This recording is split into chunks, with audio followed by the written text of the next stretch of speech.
Ready? Let's give it a shot. Here we go. Welcome to February. Sports Wrap, George Ringer, the Rainier Muni. Where else would we be? Yeah, I'm Bob Seeger entertaining us. We're in very good shape, Joe. Bob Seeger in the background. Yeah. That always helps out the mood. It does.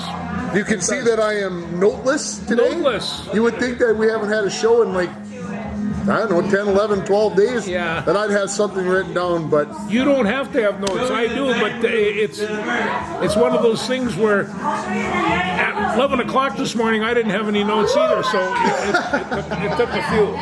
So. well, I brought home my legal pad yesterday at about 4:30 with very good intentions of sitting down and writing some notes, but the nap was way more important. I'm just going to say that. And besides, it doesn't matter. It overcomes. So you just. So, where would you like to start? I don't even know where to start. This is a big week. It was a big week, but George, it's also interwoven. So whatever.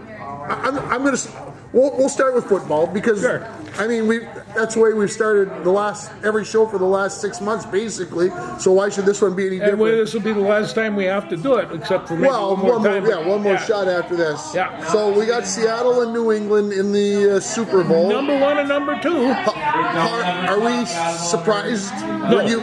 I guess I'm surprised at New England. How they pieced together this program after 2 years, and I mean last year it was discombobulated, and so it was. Yeah, a couple of 4-13 seasons, all the way to the Super Bowl.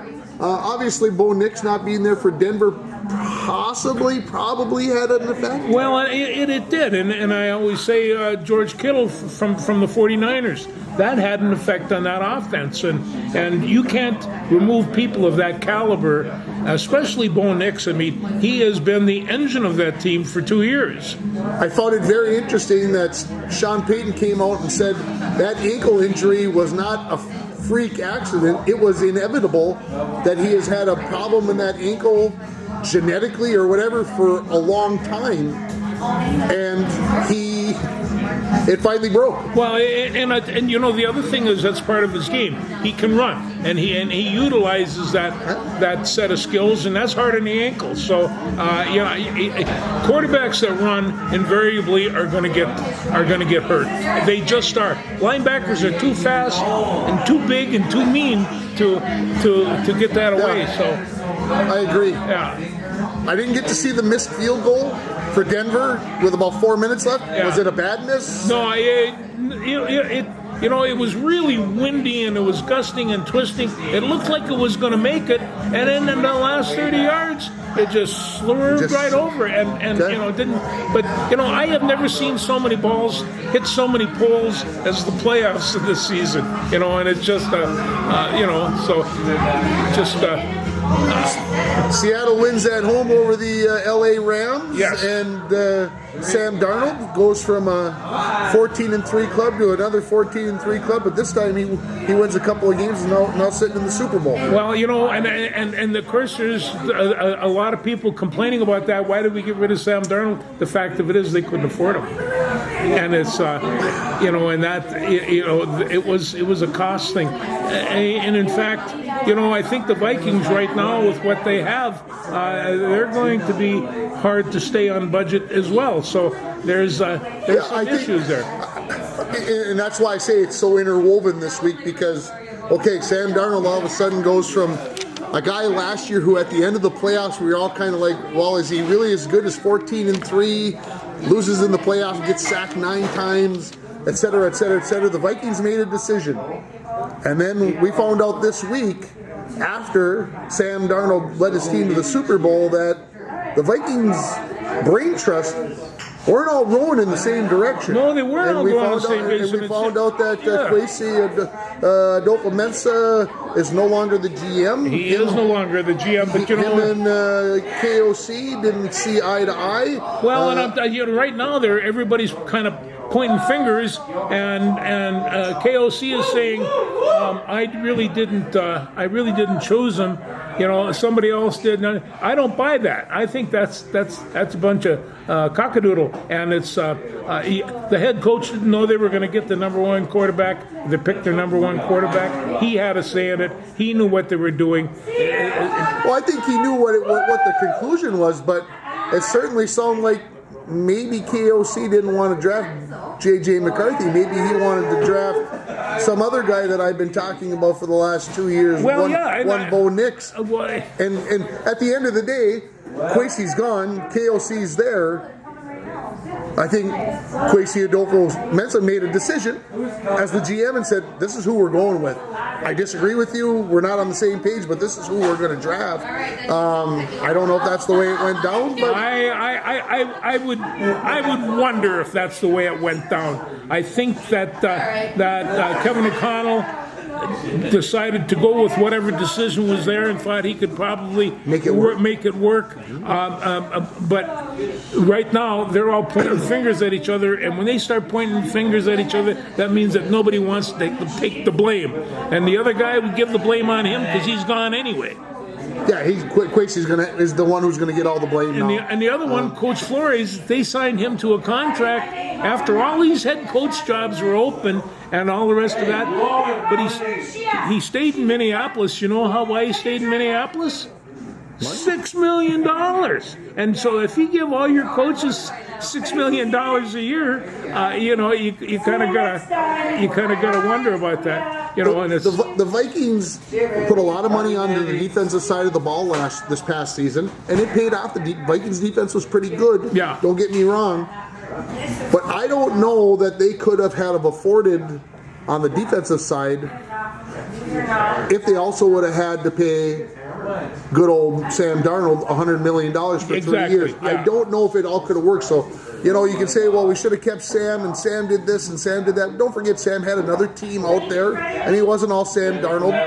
No, he was a free agent. Yeah, Coach got it together. I mean, it says, why would he take $25 million when he could get $100 million? And it was just it was down to that. I know. We've talked about Drake May being the quarterback for the New England Patriots, and he was the number 3 overall pick, if I remember right.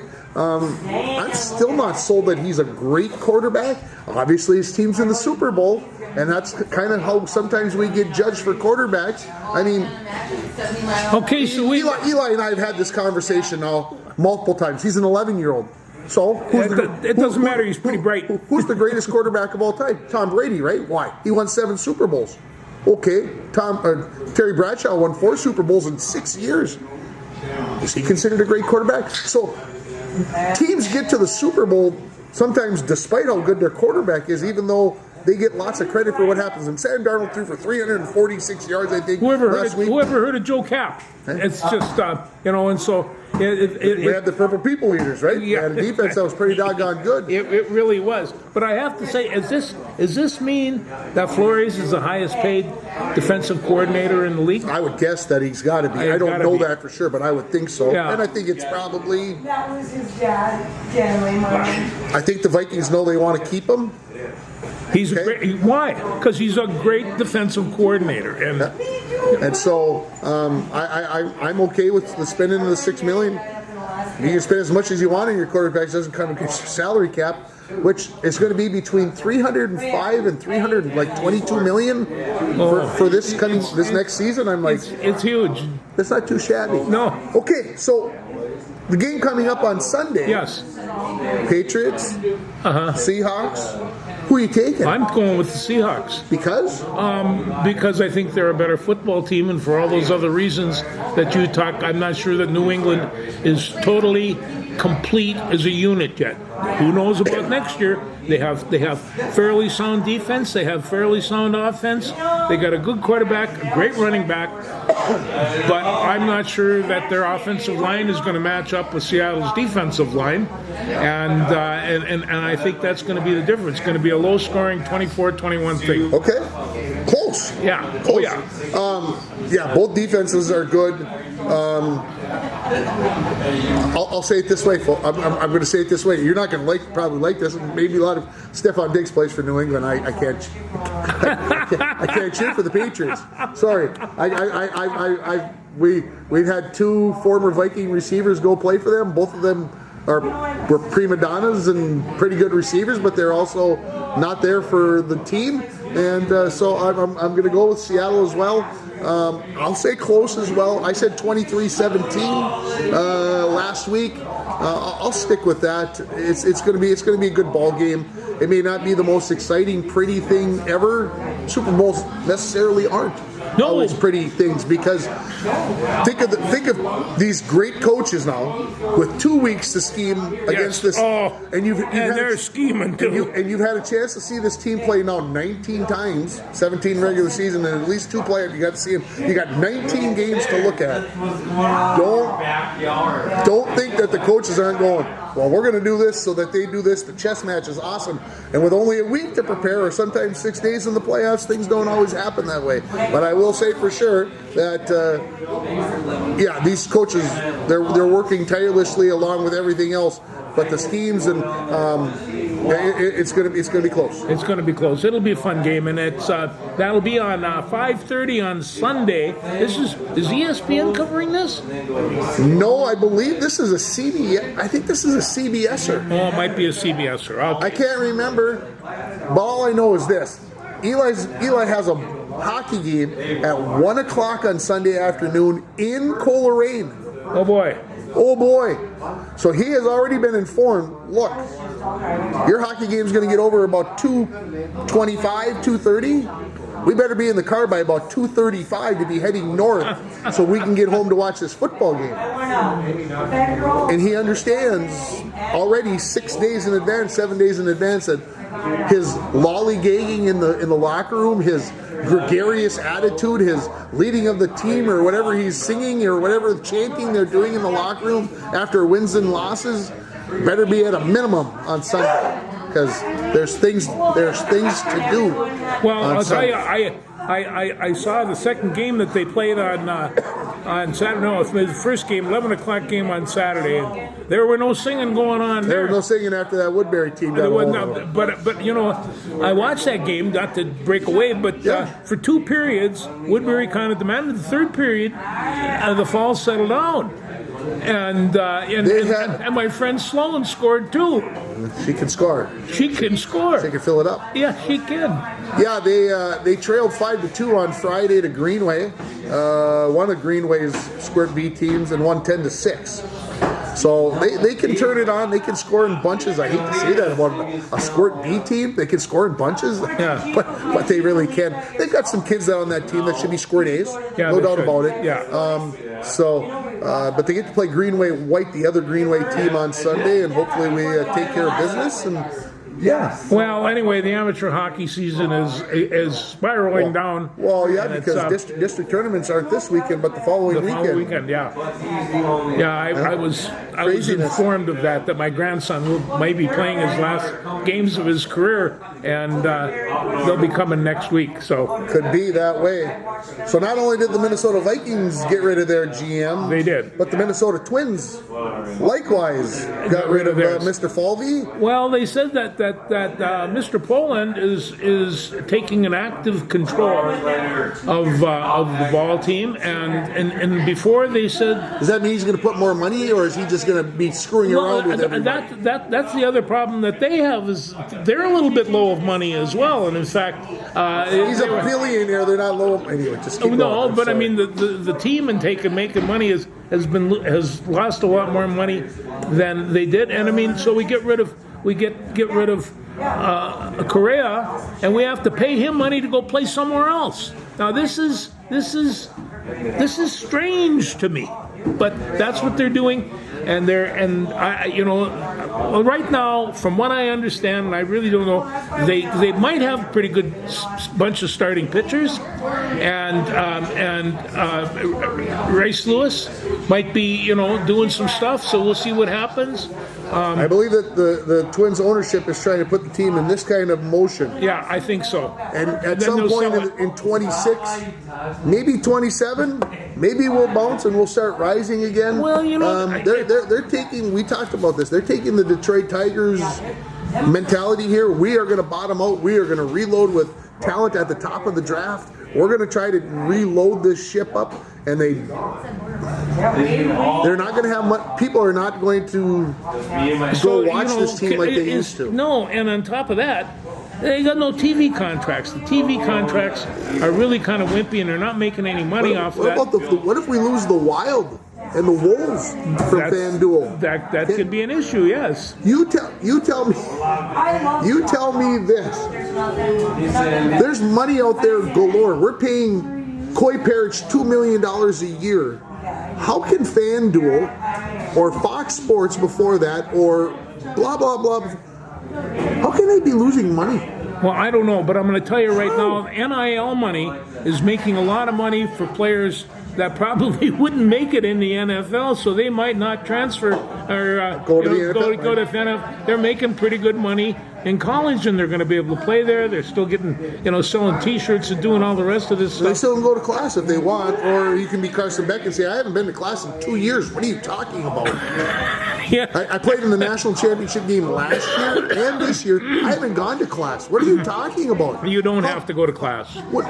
But don't you have to be at least enrolled? Yeah, I would guess enrolled would be important. And then, so when he says that he doesn't go to class, does that mean somebody's doing his homework for him? Well, I think that they can set aside that take an incomplete, and I'll fill in the blanks later, and then after you get your fifth check.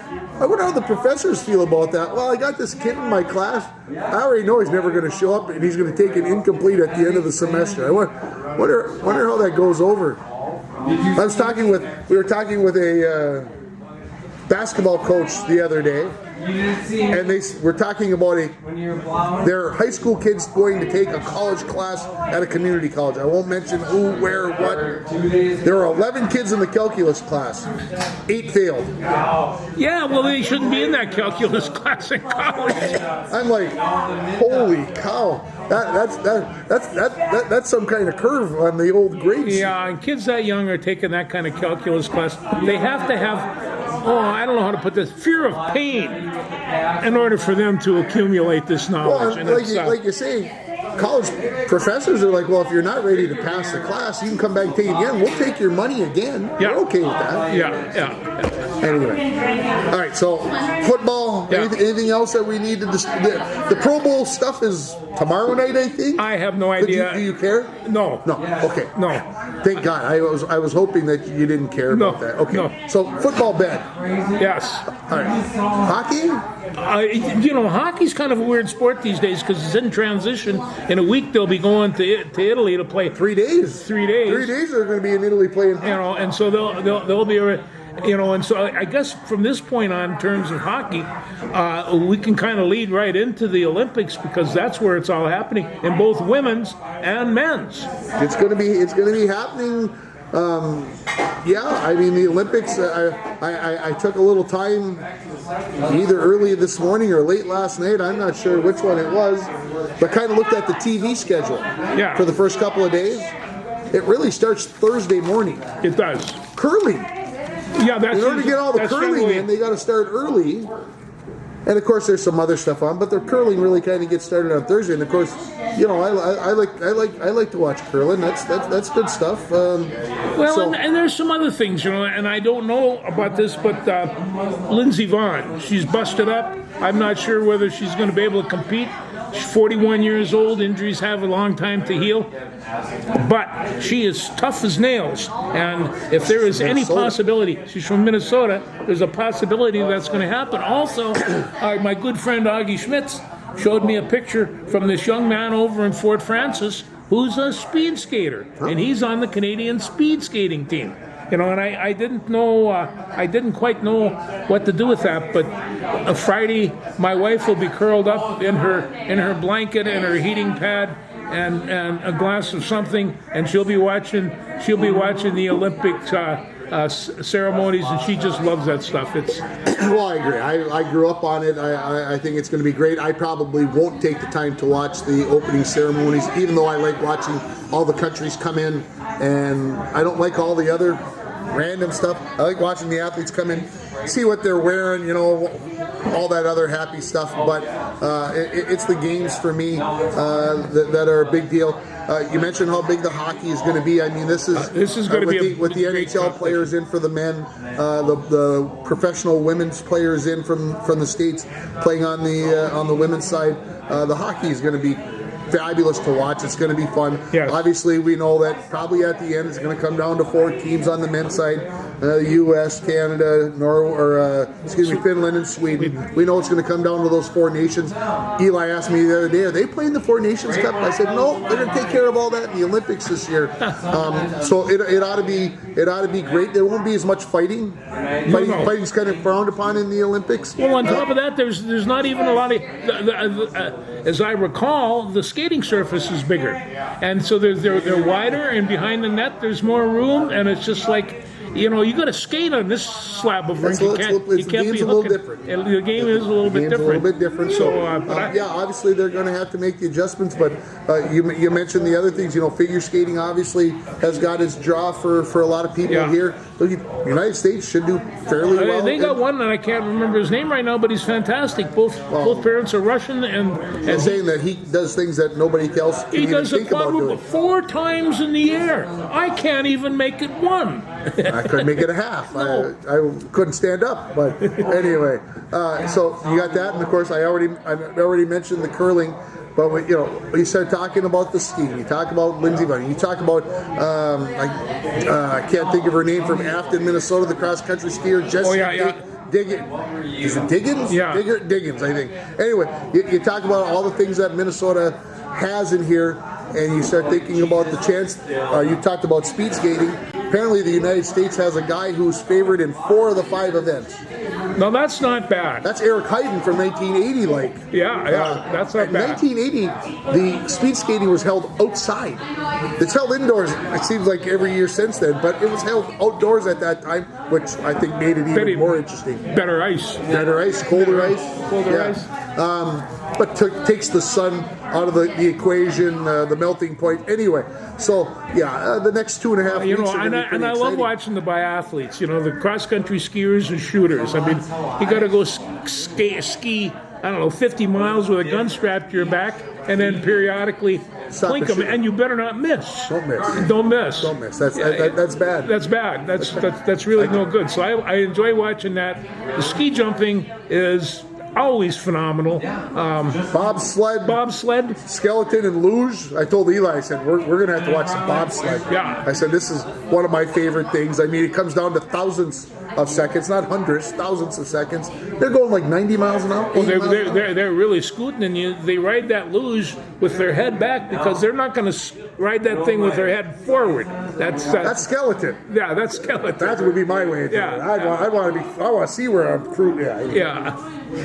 Anyway, it's a lot of fun, and the kids should be having a pretty good time. The other day on PBS, they did a documentary on the 1936 Olympics and what it was like to live in Olympic Village and all the stuff that was going on in Germany. This was Berlin in 1936. Also, our Olympic team was a very fine Olympic team. It was also a segregated one, kind of, and so,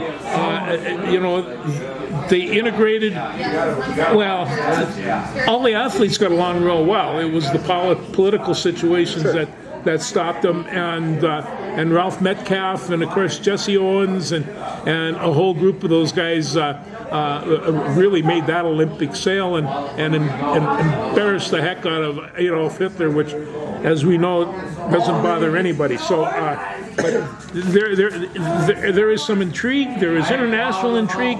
There's stuff that's going on with this Olympics that you really wouldn't believe. And I hope that the world can get it back together, so when there's somebody that's performing unattached, we could say, gee, that person is Russian. It's too bad they can't do this for their country, and they can't right now. So it's a kind of an awkward situation, but You know, it's a strange one. Yeah, well, I mean, talking about awkward situations, there was a country or two this week that mentioned that they may not be coming to the United States for the World Cup, and that's nutso soccer stuff. And they might not come play soccer because they don't like what's going on. I mean, this is the sports has a big effect on. Or politics has a big effect on sports, and sports has a big effect on politics. And always has. It's, you know, like to say that it didn't. But anyway, let's talk about Carlos Alcaraz. Carlos Alcaraz, 22 years old. 22. And he just got his 4th major this year. Now he's playing Novak Djokovic, the Joker, who was going after his 25th major, but Carlos wasn't having any of that. The Australian fans wanted it bad. They wanted it bad for Djokovic. Well, he won that first one 2-6, and then 6-2, 6-2, and 7-5. So, yeah, I watched a good share of it. I wasn't cheering for the Joker. I'll just say I wasn't either. Carlos Alcaraz. ESPN used this term. He looked nervous, and I'm like, my gosh, he's played in how many Grand Slam finals, and you're still getting nervous?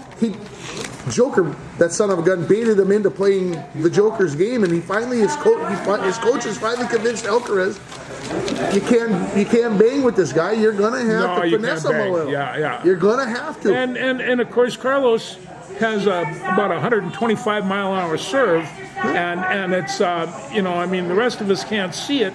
Djokovic can hit it, but not well all the time, and it's just. But that serve is just incredible. I'm just going to say this, and then you can do with me what you like. Okay, the Joker, who's 38 years old, going after number 25, miraculously has a guy retire on him in the middle day. He plays on Friday, he's supposed to play, I think, Djokovic on Sunday, whatever it was. And on the middle day, he says, I'm too injured to go. My curiosity went up, because, come on now, who quits on the day in between?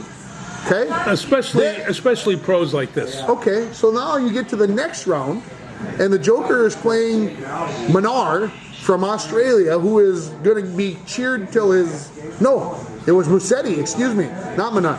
It was Musetti from Italy. Miraculously, he gets into the 3rd set, and he's all of a sudden injured. So my suspicious bone over here someplace says he gets back-to-back, basically walkovers. He only has to play 2 sets in 5 days, and he makes it to the finals. How much were those guys paid to make sure that Djokovic was given a chance? And maybe they could divvy up the winnings because it's a progressive amount. And tennis has had its issues over the years with people, you know, maybe not playing hard. And this anyway. Well, right now this is Carlos's world, and he is. You know, I mean, I've seen him play against the Joker 3 or 4 times in the finals, and he's dismantled him every time. You know. Yeah, it's this is going to be Carlos Alcaraz and Sinner. I mean, unless one of them gets hurt, this is going to be what we saw with Djokovic, Nadal, and Federer. This is going to go on for years. They're too good of players. They serve so well. They return so well. You know, Sinner had the steroid thing a year or so ago, but still continue to play at a high level even after that. Women's side, a little bit of an upset there. It was a little bit of an upset there. So, you know, it's... Rybakina came through and beat Sabalenka, which Sabalenka right now is the best player in the world. Well, nobody's even close to her. No. So to see somebody to be able to defeat her, okay, I hate to say it that way. That's kind of what I was hoping for. She is such a powerful woman, and boy, when she swats that ball, you can see the muscle formations in her arms and stuff, and when she's playing, she's not a very nice person. She's not. She is out there, cut your throat, and like I said, Sabalenka, I have all kinds of respect. I just don't want her to win 4 times a year. No, but I do. She can win 3. She is fun to watch play. So anyway, Coco Gauff collapsed again early last week. Not good. Pagula. The American women had 4 of the 8 quarterfinals. Yes. Amazing. Absolutely amazing. And none of them made it. And none of them made it to the final. So I think American tennis is in good hands. We're all right on the women's side. The men's side, we're just not quite there yet. But hopefully these guys, Tommy, Paul, and these other guys will take that next level. But that next level means only getting probably the 3rd best in the world. It's unfortunate. It is the way that it is. You look at like Tsitsipas and Medvedev and a couple of these other guys. They got towards the top. They played for years and years, 3 years maybe, trying to break through that top. And it looked like Djokovic and those guys were going to leave, and they were going to have a chance to get in there, and they couldn't get in there. And all of a sudden, they're starting to drop off. And when you see your window starting to close, she's tough, and you're the only one out there. It's not like, well, I was a little injured, so I had to rely on what's his face over there to get us through. Well, there's no getting us through. It's you and nobody else out there when it comes to tennis. That's right. You're out there by yourself. I enjoyed it. I didn't get to watch as much of it as I wanted to, but I got to watch quite a bit, and I always enjoy the Australian Open. Kind of gives you a reprieve. I told my kids this the other day. On Monday or Tuesday last week, the high was 113. I think on It was Tuesday. hot. It was hot. Sunday night when they played the men's final, it was 58. What the? That's like not even Minnesota crazy No, weather. that's desert weather, and that's bizarro anyway. Yeah. So Yeah, I still, of all the countries in the world, I don't mind. I don't think I'd mind going to Australia. I think I'd like to get down there and go I watch like the tennis. people. I'd like to go. Yeah, they're great pubbers. Great pubbers. Yeah. It's good. Before we walk away from hockey, the Minnesota Wild have been, a little of this, a little of that. And when they're good, I mean, they won last night. They played Montreal tonight.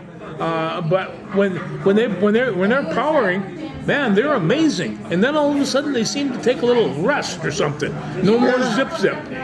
And it's Sometimes you get tired. You're playing back to back. No, Wallstead, I got rumors about him being traded, but I watched him play the other night, and I don't see why they would do something that dumb. When you've got the situation where you got 2 pretty doggone good goalies, at the end of the year somebody's going to get picked to make the run in the playoffs, right? Well, and it's one of those things where if it's working, why fix it? And it's just...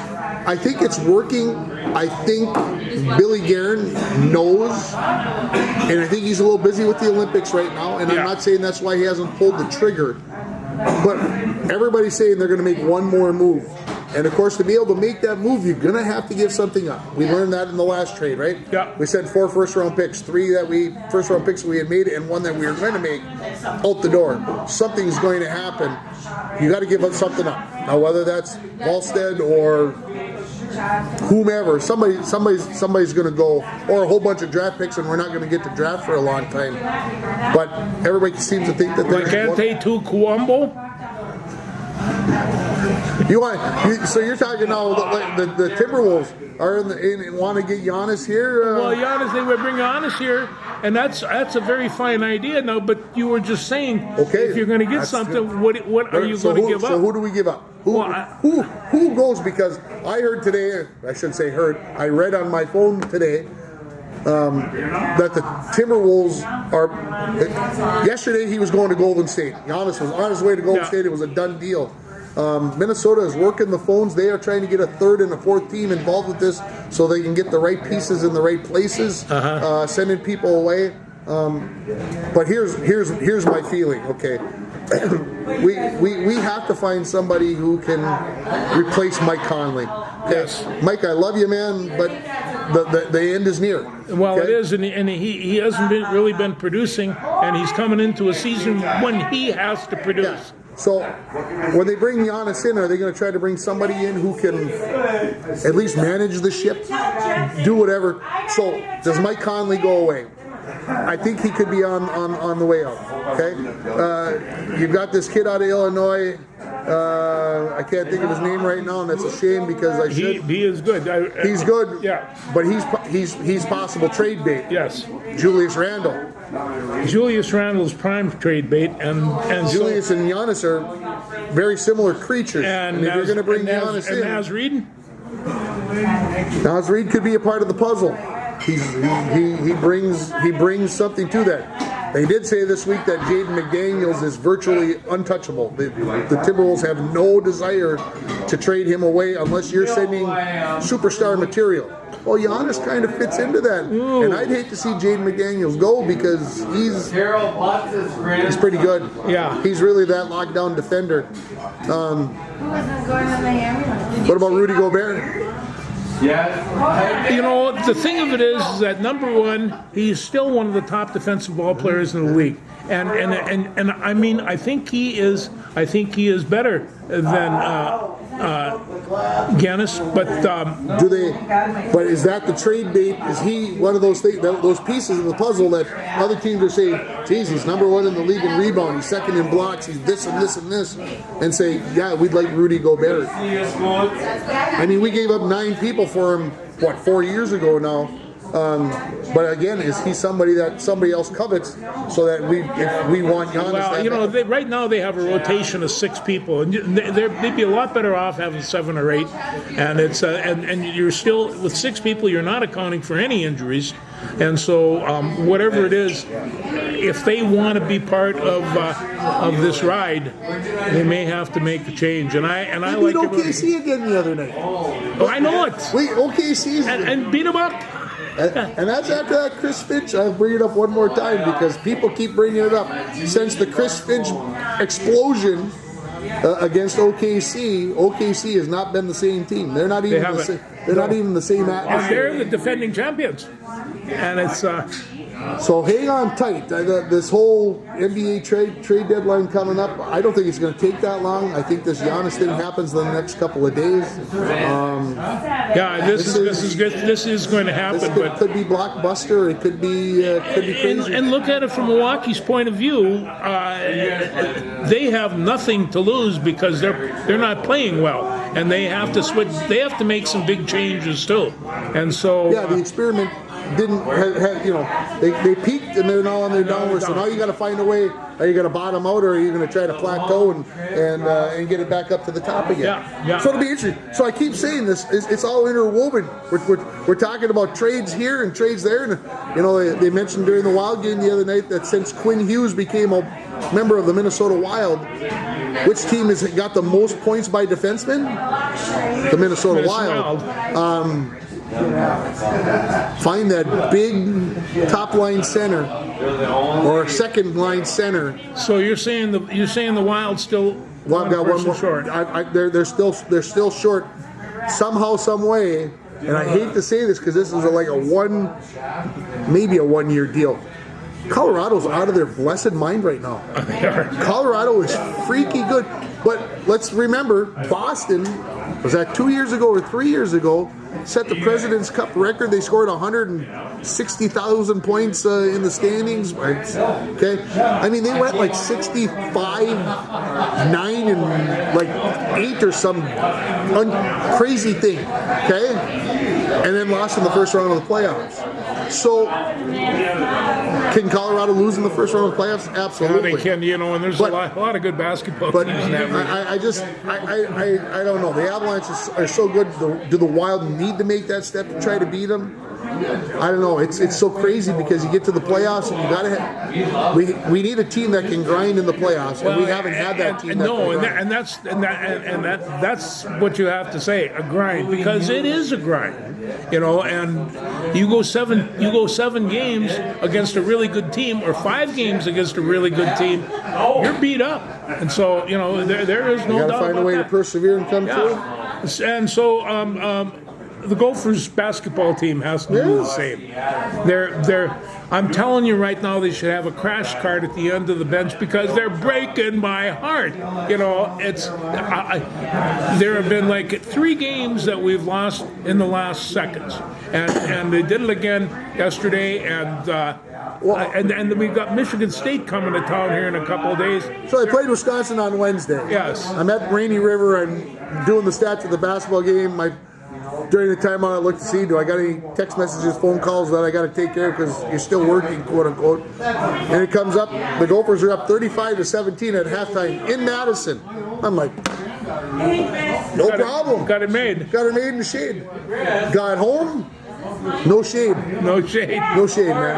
And then they were down by 10 yesterday to Penn State and lost in the final seconds. I didn't even Lost the final 1.4 seconds on a layup in there, you know, and it was tied up, and they were playing really, really well. I mean, good solid defense. They're not a big team, and so you know they're leaping. I mean, I'm watching Asimov, and he's going to be coming like second or third in rebounds on this team. He's 6'3" guard.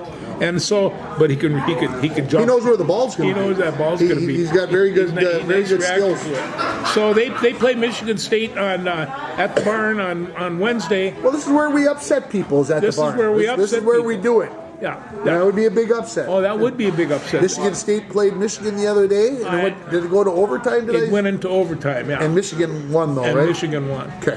So, yeah, there's, Illinois sneaks into the top 5. The Big Ten is tougher than nuts. I hate to say it that way. It really is.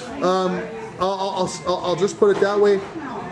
You and I, and a lot of people who watch this show, and I don't know why you're watching this show, but you do, so thank you for because you got nothing better to do with 45 minutes of your life than watch 2 old guys. You'll never get it back. But I will say this: we had no illusions that this Gopher basketball team was going to be in the top half of the Big Ten. No, they're playing actually better than I had anticipated. So we're disappointed. We need a crash cart. We got all this other stuff going on. But at the end of the day, this is about what we expected, but they are better than we expected. They are. Gopher women absolutely annihilated Purdue yesterday. They did, and Amaya Battle, and we know that Battle name, she got 17. Sophie Harka 15, and Tori McKinney got 14. When you get well-rounded scoring like that, you're hard to beat. And it's, I texted a buddy of mine who's at the game, and I said, are we playing this well, or is Purdue that bad? He says, we're really playing well. Yeah. So Purdue is not in the top half of the Big Ten, but the Gophers should be or are. And the Gophers still think that they've got a chance to host an NCAA tournament. That means you're top 16. Well, it's a good week to prove it because Iowa's coming. They got to go down to Iowa. And Iowa's ranked number 8, so they go down there and slug those girls around. But you got to beat the good ones. And so You got to beat the good ones. You just can't hang around. You got to beat one of them. Yeah, no, and it gives gives my wife something to do. That's on. I think it's on Wednesday or Wednesday. It might even be tomorrow, and it's on Big Ten Network. It's going to be on the Big Ten, not on Plus. No, not on Plus. The Big Ten. But what was on Plus last Friday? Uh-oh. Here it goes. So wait. Yeah. Before you say that now, there's 3 wrestling matches on the Big Ten Network. There were. You're telling me the Gophers in Iowa were not one of those? I have no idea, and to say that I was upset, that was fine. But I can plug that sucker in and get it on my big TV screen, so it didn't matter to me, and so I was screaming and shouting. Imagine my surprise when I picked up my phone Saturday morning and I got a thing from the on my email, and it says Gophers beat Iowa in wrestling, and I'm like,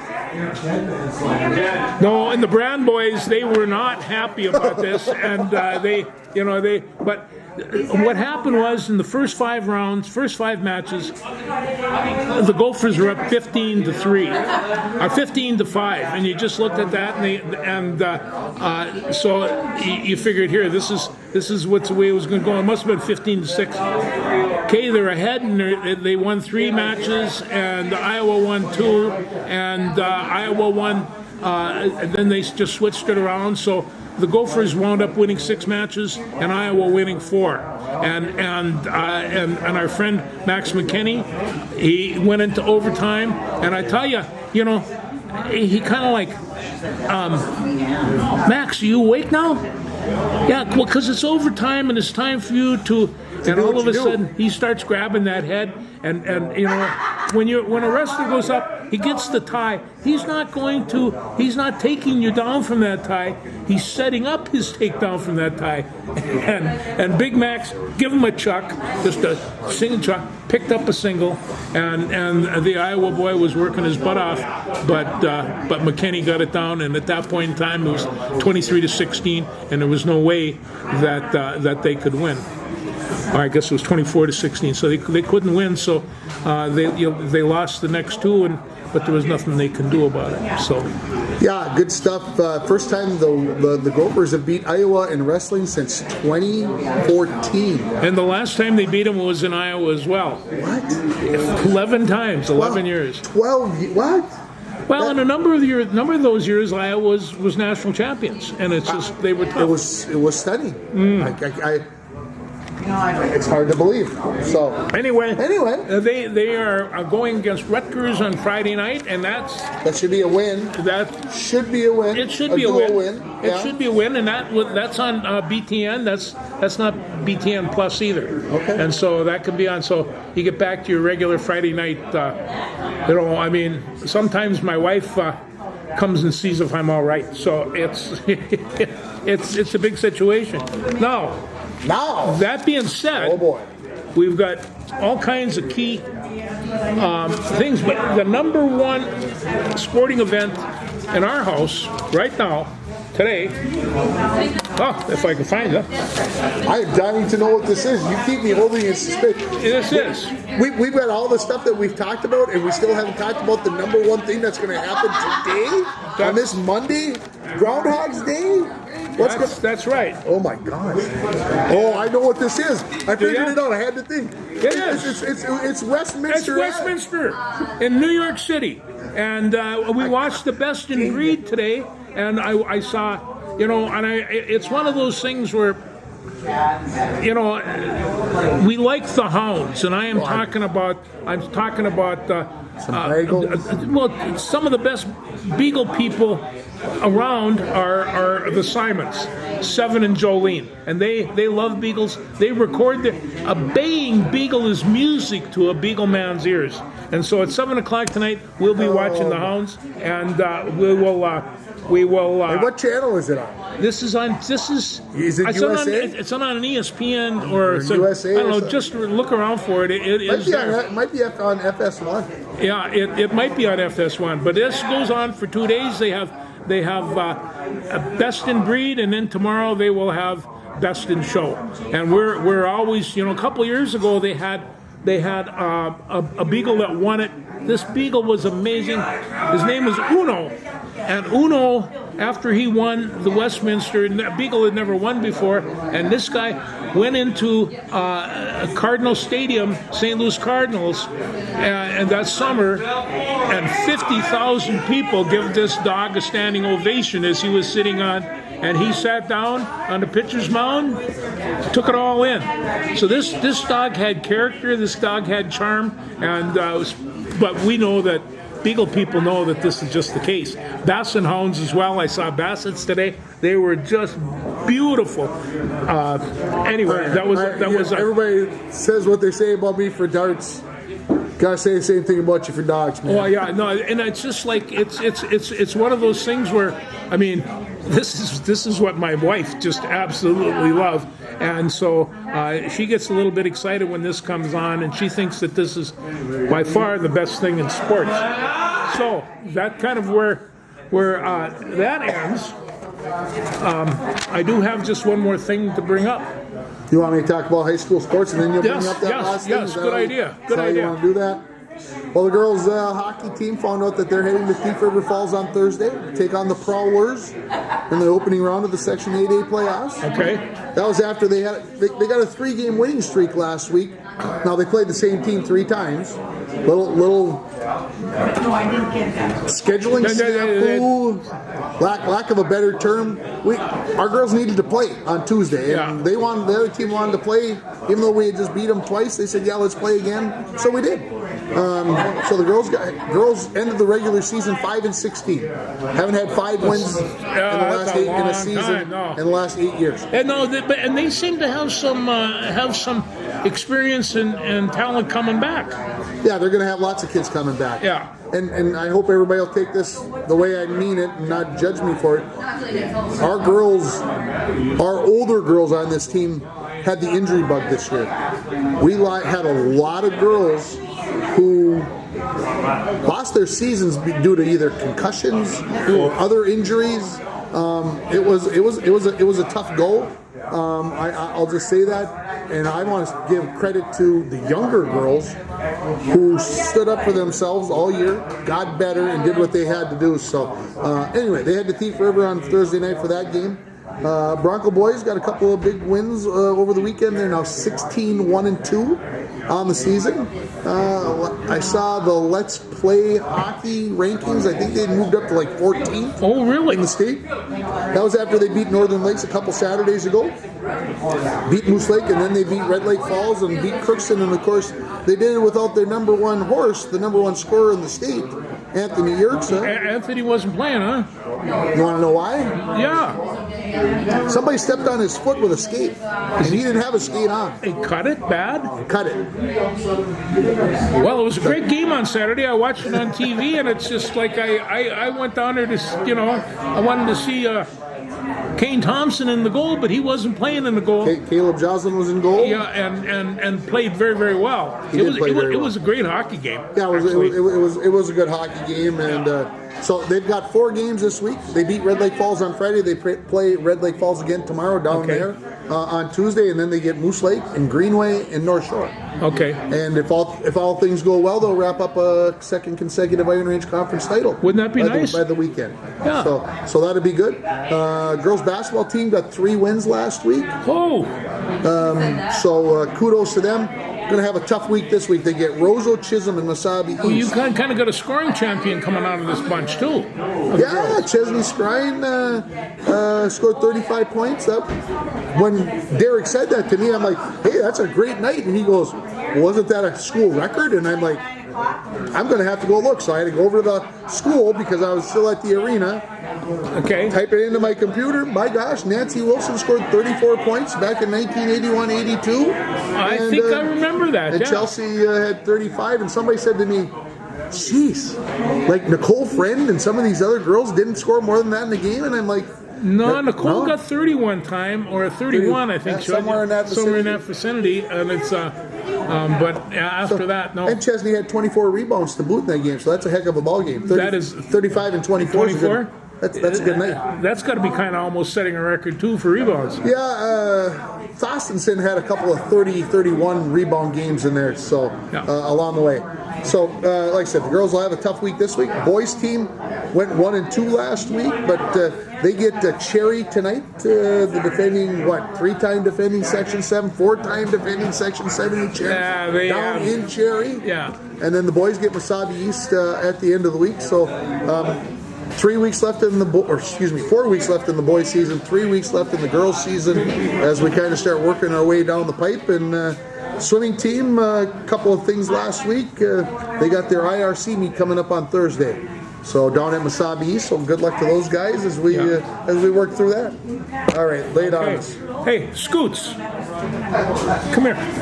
Okay, so we do this, and this is we do memorials for for faded away Broncos and good old Broncos. And so this one is a former Bronco. Roger Nordland passed away January 25th, 2026. Roger played in the late 50s, and he was known as a hitter. He wasn't very big, you know. He was about 155 pounds when he was playing for Butch Larson, but he was really quick and really solid, and he got into the emotion of the game, and so he played until the season of 1959. He graduated in 1960. Spent the next 2 years playing football down in Hibbing, what was junior college then, community college now, but he went down there and played for a couple years, and then he come home, and of course this was the time of a number of people that were traveling around, including Lefty Curran had taken a job to play goalie over at North Dakota, so he talked Roger, why don't you come with me?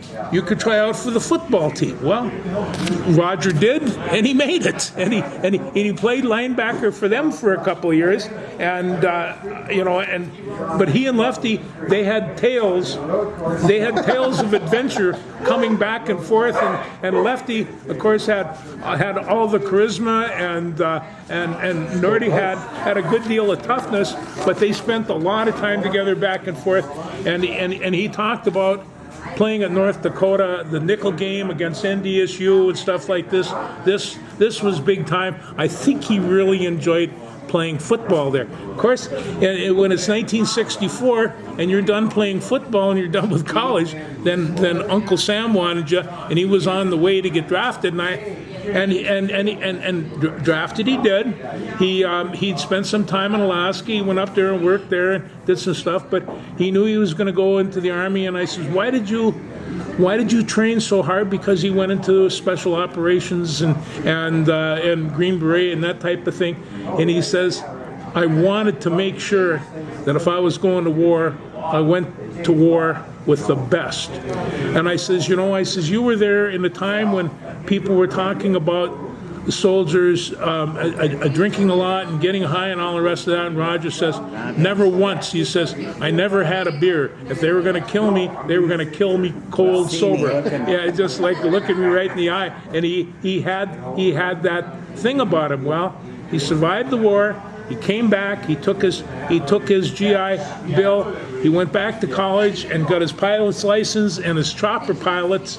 And then from that point on, I like to say, his next adventure began. And he took this up to Kotzebue, Alaska, which is north of Nome. It is inside, just inside the Arctic Circle.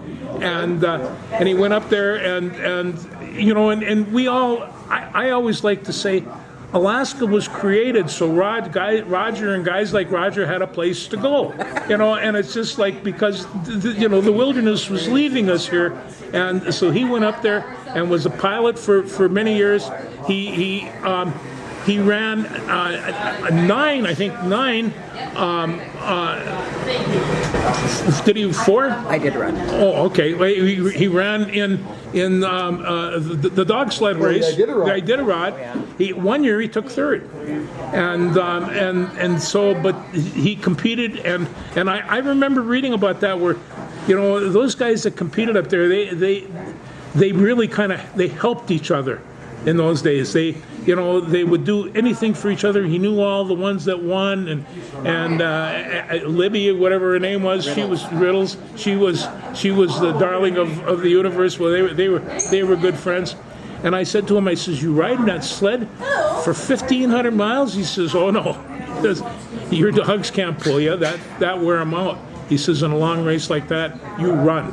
And so he ran that thing, half of it, and it's just, and you just sit down. But, none of that is really surprising, knowing Roger, because he was that tough. And if it was a challenge, he'd go for it. But he went up there, he started a family. He had 3 kids, right? 2 boys and 2 really character boys, and a girl that looked just like my old girlfriend. She was beautiful, but that is only just part of the story, because he was such an adventurer. He went all over the world to just see the world. I remember telling me about him being in Europe and in Germany, and this was after he got out of the army, and there were a lot of Germans that were, why are you in Vietnam and all the rest. Well, Roger's not the type of guy that you should ask direct questions of, because you don't know how he might respond. And then in another time, we had to pick him up at the airport. He come in from Australia. It was about 20 below zero, and he didn't have a coat. In fact, he was all suntan and stuff. He'd been in the desert for a couple of months, so we went down and got him some winter clothing so he could get off the airplane and we could take him home. But he was always doing that. And then another time, he says, where you been? He says, I've been to Thailand. He says, Bangkok is the biggest mystery and one of the most beautiful hidden secrets in the world. And I never saw that, but boy, I'll tell you, he certainly believed it, and I just thought, if I ever went to Bangkok, I'd want to go with him. It's just like, but he bought a bunch of airplanes over there. Yeah, oh, that's what it was. Yeah. And he went to a heart institute. They had the best heart doctors in the world. Yeah, well, I'll tell you, he's Amazing. all this stuff was just basically the end of chapter 2, because he still had a chapter 3. He became a cowboy and went to New Mexico and rode horses, and he even let Scoots, this is his wife, Scoots had the mule, but it was a good looking mule, and it's just and they would run all over South New Mexico and do that, and then like most good Broncos, they come home, and he came home, got hooked up with this nice lady here, and they moved back to Rainy Lake, where they should be. But he was one of the most unforgettable characters I've known in my life, and I like you, I'm going to miss him a lot. Yeah, what a void. But I know a lot of stories, so that does help. He does know stories.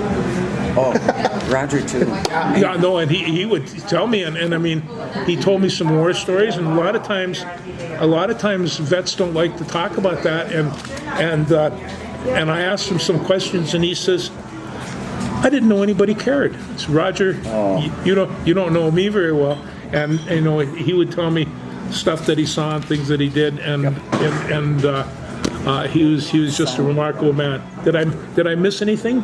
No, well, I don't think we have enough time. No, I mean, no, we don't. And the other thing I wanted to say about his children, there's no reason for them not to put a journal together, because they lived lives that no other children that I've ever known lived. And it's how many times we all thought we were going to die doing things with him. Every time. That was the reason you went with him. Yeah, we're a little bit alike. No, and I took guys around here that flew with him, and they went over the mountain ranges, and he says, we're going over these mountain ranges. They're 10, 12, 14 feet high, 1,000 feet high. They're way up over there.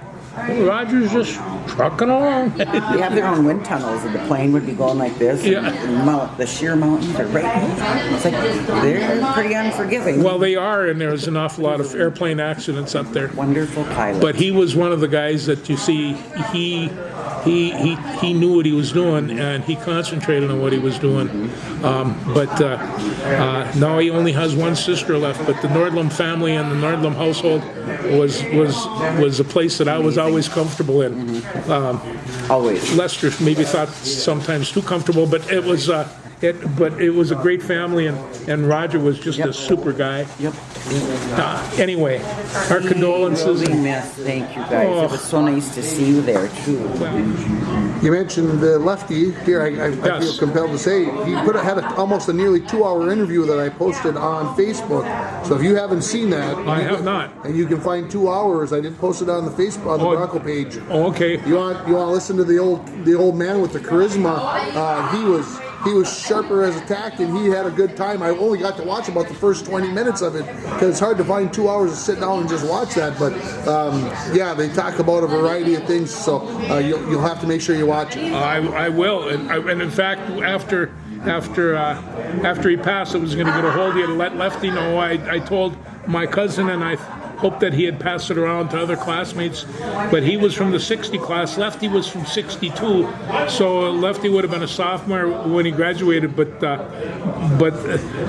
group of athletes were really close. They were really tight group of kids. And so he always enjoyed his time with Lefty, as we all do. So We all do. yeah. We'll talk to you next week. Bye. Go Seahawks.